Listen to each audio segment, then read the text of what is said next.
Hey everybody, Brent Morse here. Today I want to talk to you a little bit about buying and selling stock using thinkorswim web. So before we do so though, let me just mention a couple things. One, all investing involves risk, including potential loss of principal. We'll be looking at individual symbols today. These are not recommendations on these are just examples.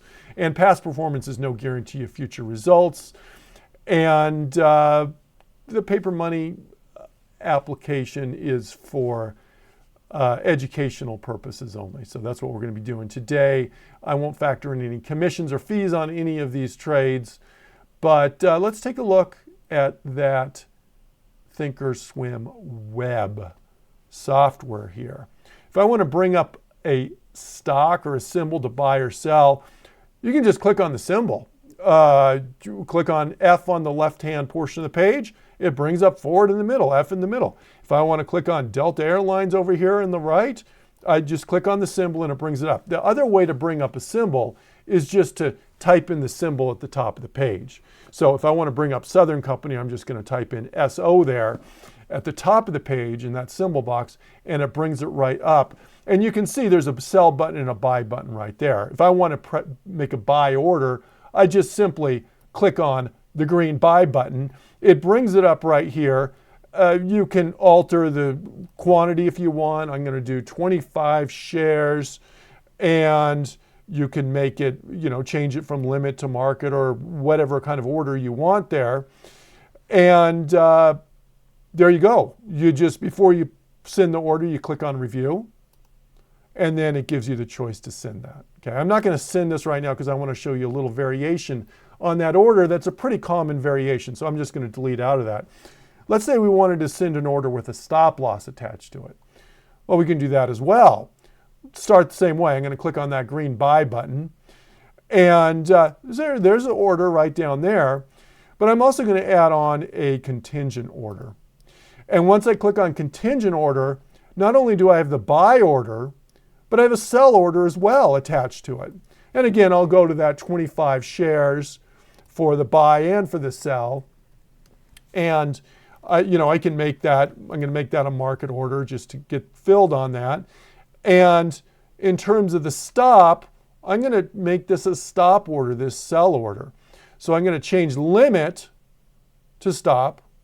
I'll make that good till canceled. And for our purposes here, I'm just going to put a stop down at $80 on this. And then once I do that, what I can do is I can click on review. Here's the trade right here, buy order, 25 shares, sell order with the stop, 25 shares. And then what I can do is I can send that order, and voila, it just sent that, and there we go. And now if I look in the right side of the page, I can see Southern Company with my 25 shares showing right there. So this is the position statement. If I want to look at any of these positions, what I can do is click on them. And again, it brings up the symbol in this portion of the page. And when I look at it, there's a section down here that I think it's important to be aware of, and that is trades on Southern. I can look at all trades, in other words, which include positions and working orders. The positions are the shares I own. The working orders in this case is a stop order to get to can sell me out of that potentially there. Now, if I decide I want to sell Southern, I'm just using Southern as an example here. This would be true for any of these others. Of course, I can click on the sell button. But if I click on the sell button, notice what happens. It brings up a sell order, and it's having me sell 100 shares of stock. Well, I only have 25 shares of stock. So let me show you another way to do that. Let me delete that. I already have this stop order in, and the problem is, let's look at all I have. Here's the shares, and there's the sell order.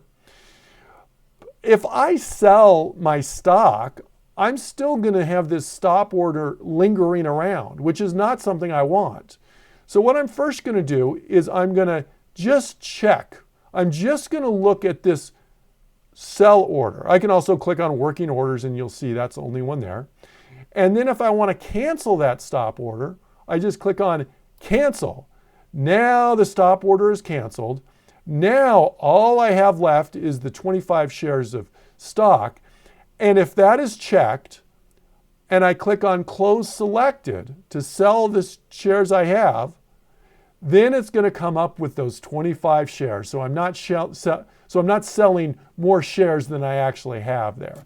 And if I want to send that order, I can, again, change it in any way. I'll make that a market order. I'm going to review that, and I'm going to send that order, and we just sold our southern order there.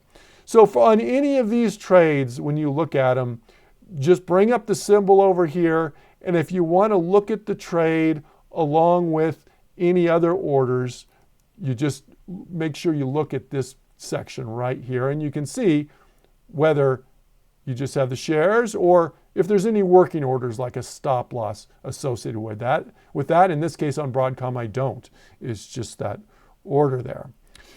All right, so that's how you can do basic buy and sell orders using thinkorswim web. Check out our other videos because we're going to go through a lot of other features on this thinkorswim web software this thinkorswim web website that you can use to help you trade and learn the markets there. So thanks for joining me today. Bye everybody.